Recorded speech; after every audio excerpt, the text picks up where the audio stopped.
Thanks, Warren, for the question. What has God been saying to me during lockdown? Now, some of you will be aware that Wickham Wanderers was promoted to the championship back in July. Now, I did sense that just as the club had stepped up into the championship, stepped up a division, just a sense that God is saying that I need to step up as well in terms of the Christian witness and the Christian presence at the club, that we've got to step that up as well. And so at the moment, I'm exploring practical ways to be able to respond to that call. So, what have I been doing during lockdown? So, at the beginning of lockdown, the managers and myself, we identified the players we felt needed the most support, the ones who we felt were most vulnerable.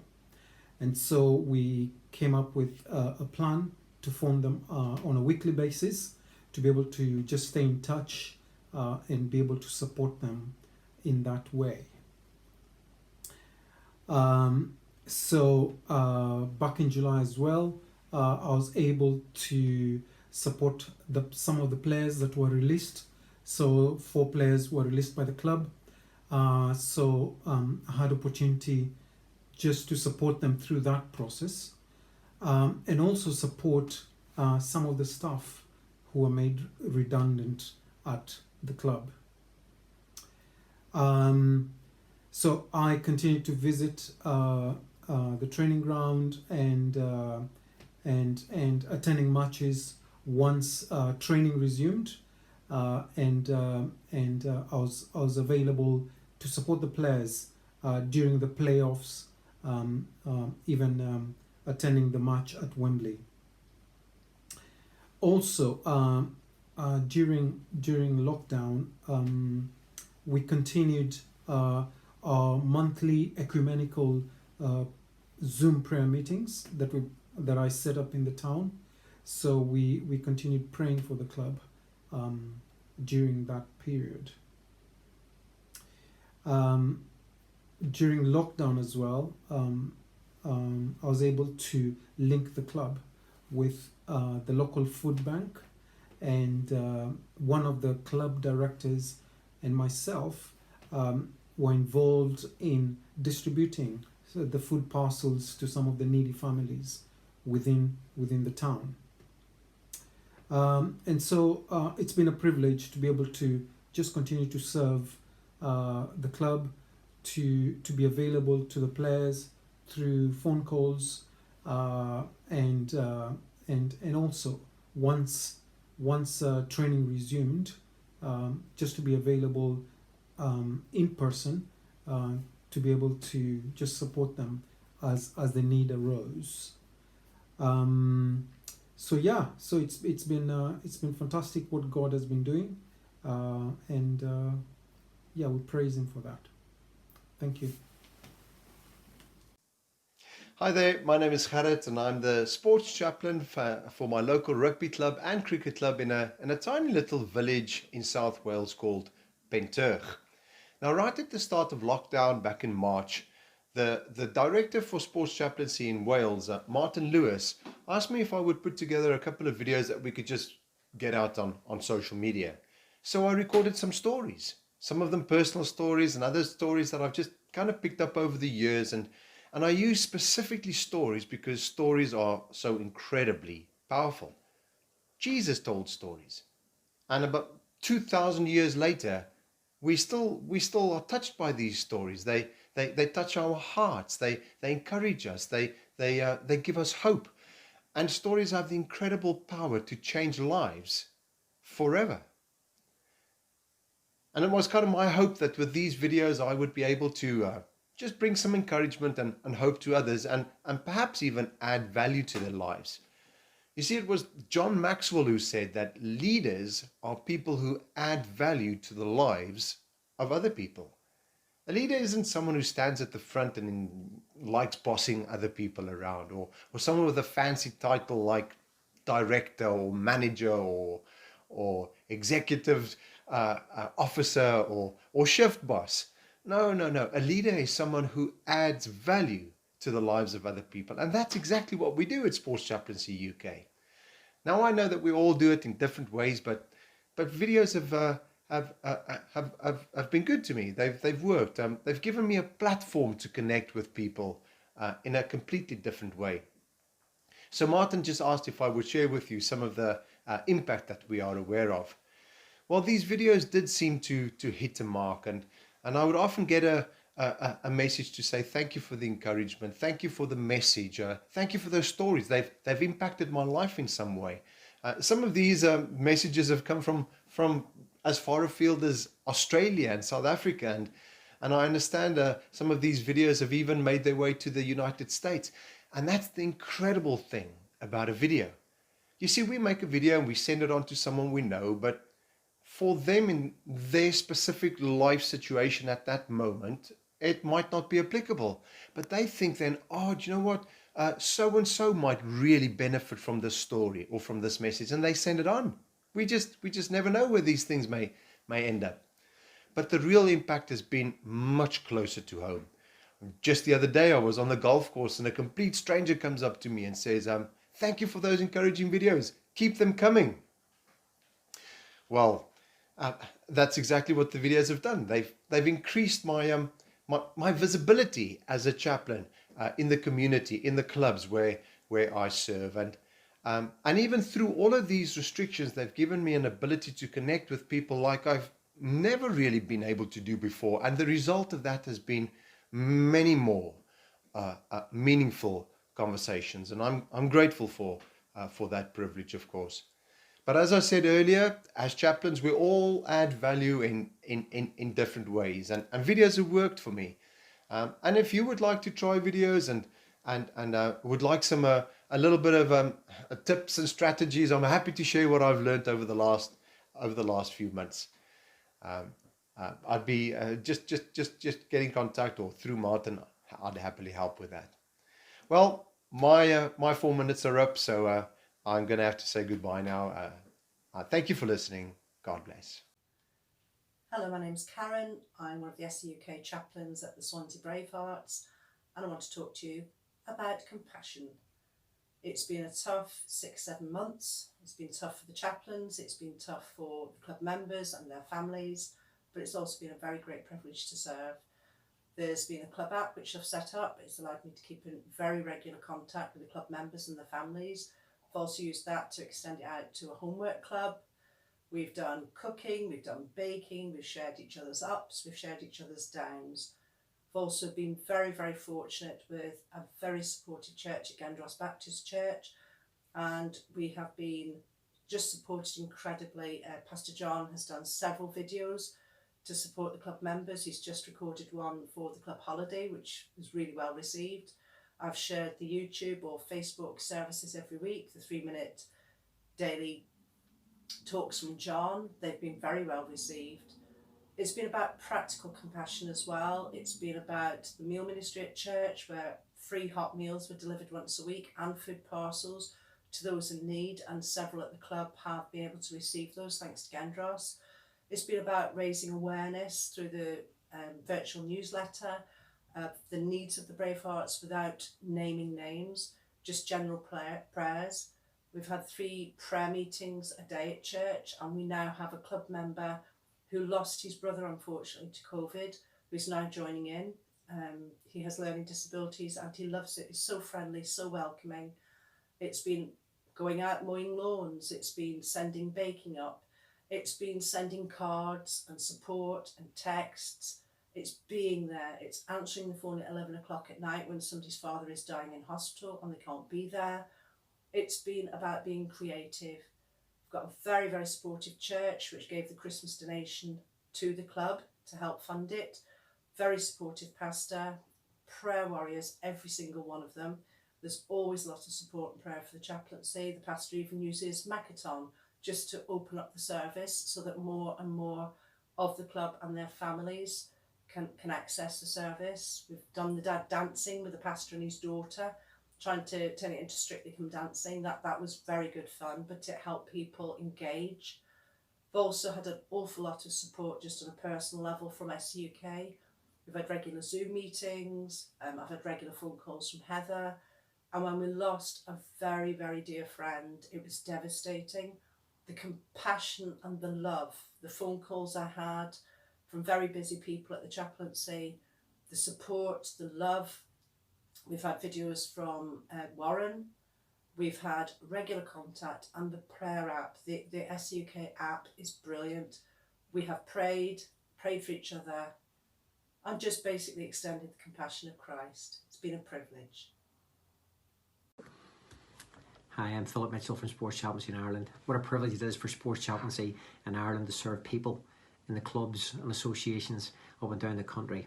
Every person is important and valuable, from the athlete to the supporter and all of the staff and officials and volunteers and helpers and administrators in between. As a team of volunteer chaplains, we bring a gospel of care and love that doesn't have to fit any particular outcome or budget. We are instead able to bring pastoral and spiritual care that cuts across all agendas and is totally people-centred. This past year we've seen a demand for chaplaincy increase significantly, and we've been able to appoint 12 regional chaplains as a consequence of our work with the Irish FA and their mental health initiative ahead of the game. Mental health, of course, is a major topic of concern within every sports club, and the recognition that chaplains have a role to play through their presence and availability is evidence indeed of God at work here.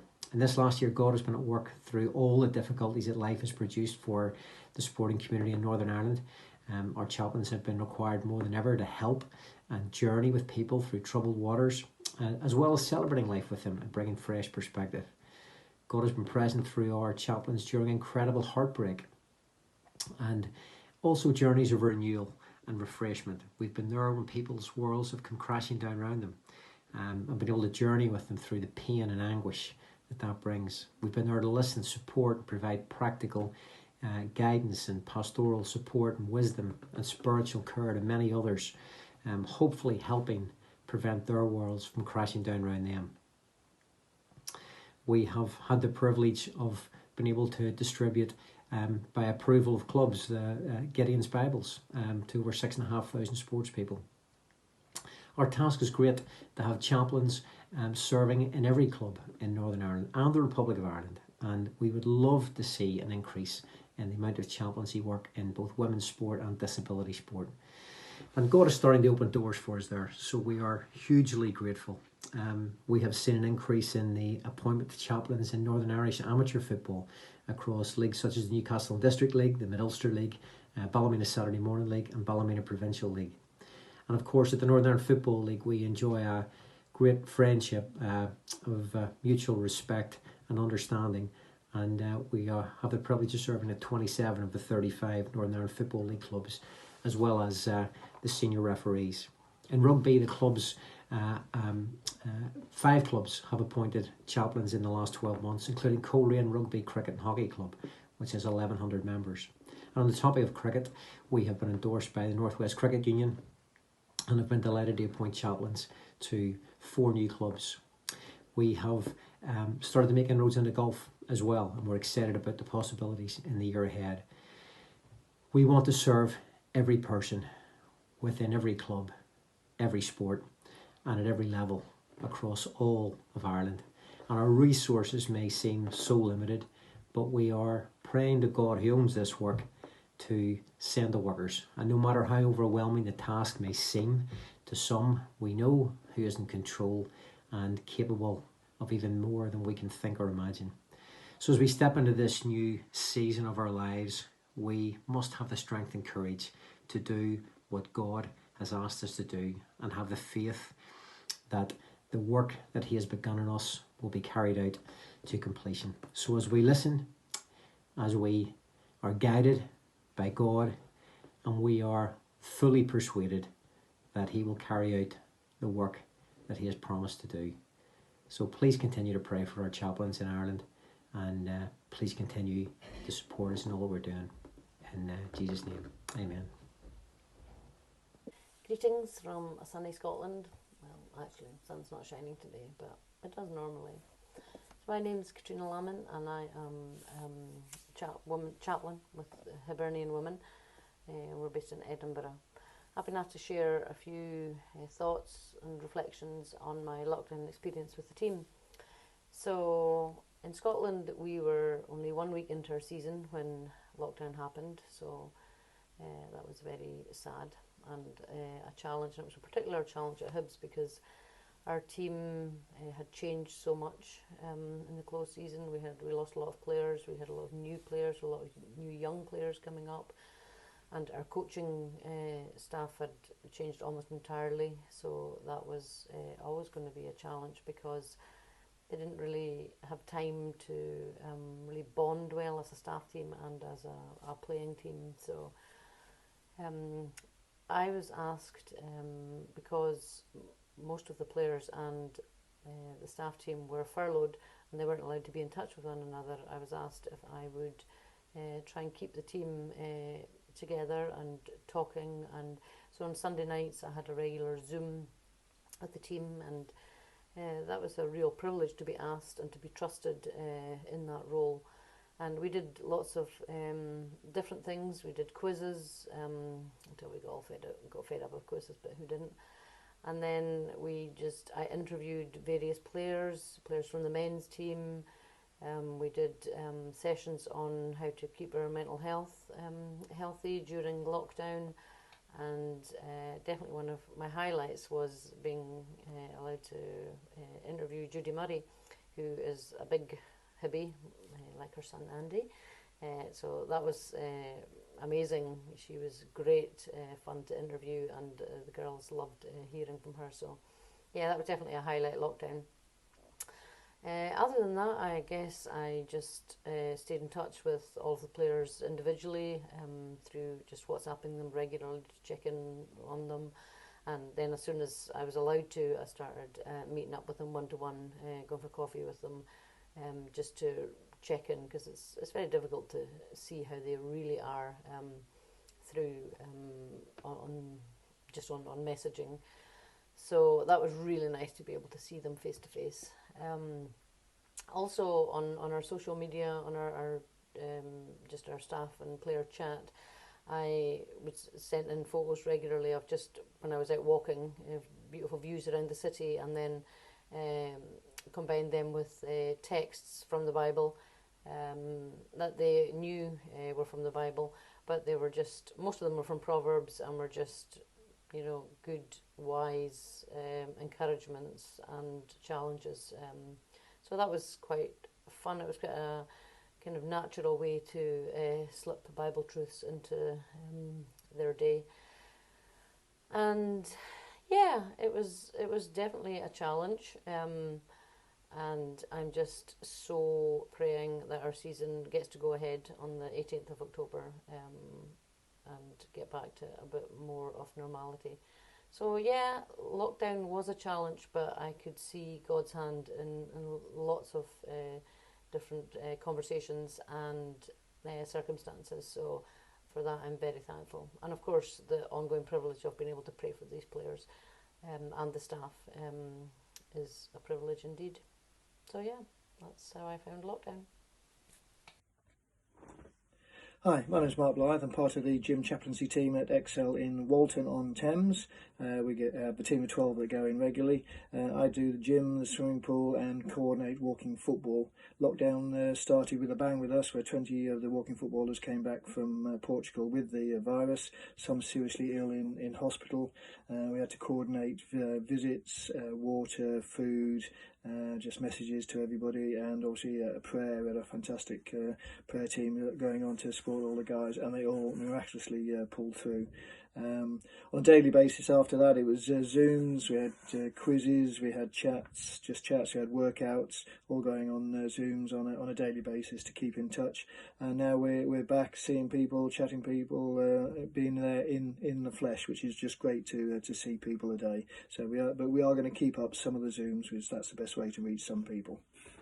Hey guys, I'm BJ Stagner, gym chaplain and coach at Ion Strength and Conditioning in Cardiff. Lockdown proved to be not only an unprecedented time, but a time of testing for everyone, a testing for our country, testing for us as citizens, testing for us as members, but also as leaders. What we did as a gym to make sure everyone continued their fitness journey and just continued to improve in their life was we loaned out every bit of equipment that we had in the gym. As a matter of fact, if it wasn't bolted down, it went out to the door and it went into someone's home. As coaches, we teamed together to provide one live workout online every single day, as well as 3 other workouts demonstrated in 3 different formats for everyone. We provided socials, we provided online quiz nights and things like that just to keep everyone together through this time of testings and trials. As a gym chaplain, what I did, and I took this on as kind of a personal thing, was I took segments of our gym, about 7 to 12 people, every 3 to 4 days, and I just sent them a WhatsApp message and an iMessage, whatever it may be, just checking on them, just to see how they were doing and how they were coping through the lockdown. It proved to be a great resource, and it really opened up the door to people's lives. It was an opportunity for them to vent, to cry. It was an opportunity for them to laugh and just kind of break the monotony up of being in the middle of lockdown. So guys, I would offer during that 5.5 months, we made sure that we maintain a community within ourselves. Guys, I hope this helps. Hope you have a wonderful time, and we'll see you soon. I'm Carolyn and I'm a gym chaplain. So much of what I do is relational. It's about being a regular presence, about building trust, and about being a listening ear to the staff and members of the gym alike. During recent months, when the gyms were closed for some time, I sought to really try to build on those relationships. So I ran online coffee mornings, and I supported fitness instructors that were doing their classes online. I had a lot of one-to-one phone calls, and I sent little gifts of encouragement to people in the post. And I really do believe that a lot of those relationships went to a deeper level during that season. So going forward, my heart is to continue to deepen those relationships and make space for social interaction, but I'm also going to be running an online course for women, exploring issues of identity and worth and well-being, and introducing them to something of God's incredible love for them. So it is really encouraging to see that chaplaincy still has a vital part to play. There is still so much for us to do in bringing hope and compassion to people. So hopefully you have heard a little bit of our heart and what has been taking place, particularly with gym chaplaincy. But this really is just a snapshot of stories from a wealth of experience from all our incredible chaplains, and we are so grateful for them. Now back over to you, Warren.